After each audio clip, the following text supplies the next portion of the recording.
that is not appropriate for scientific research. The university agrees, the scientific community agrees. But what we don't want to impact is therapeutic cloning, or you could call it cell replication. The problems with the bill and the amendment are multiple. One is it goes beyond current law, which has limited the use of state funds to also limit the use of federal funds.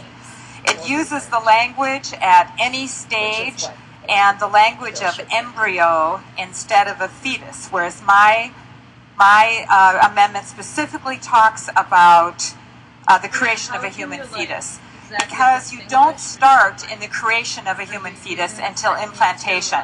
So let me tell you what happens to these cells that are in a petri dish. First of all, if they stay in the petri dish beyond 5 days, they die a natural death. If they are implanted, they can continue then to grow into a human being if the implantation takes. If the implantation does not take, then they simply flush through the system. If this 5-day blastocyst, which is another name for these few cells in the petri dish, they also can be frozen for use later by an infertile couple. They can be donated. They can be burned, which, like any other tissue, which is destroyed by the laboratory, or they can be donated to research. And that's where we have the use of these for therapeutic purposes. And Senator Latz talked quite eloquently about all the multitude of diseases that, in spite of what Senator Youngbauer says, the vast majority of the scientific community believe that there is going to be use for research into stem cells and into cell replication. So this amendment, the 851 amendment, means that we all can say that we are against reproductive cloning and will not have an impact on research into the use of therapeutic cloning. It's a definition used by the California legislature, and it has not stopped therapeutic research in California. So I would just urge support for this amendment and ask for a roll call. Madam President, point of order. Thank you, Madam President.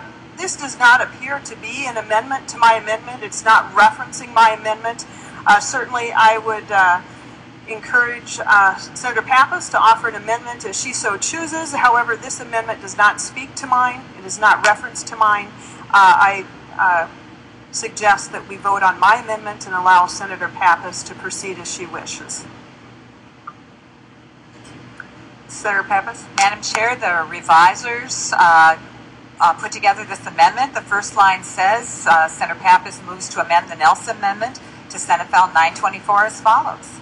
And so I'm not quite sure what the issue is. If Mr. Fuller can advise me. It's drafted, appropriately drafted.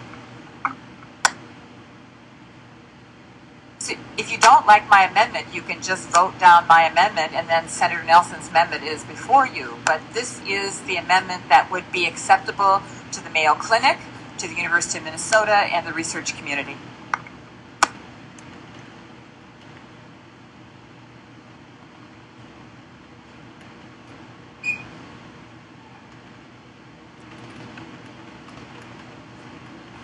The reviser has advised that it was amendable, so that she can in fact amend it. Madam President.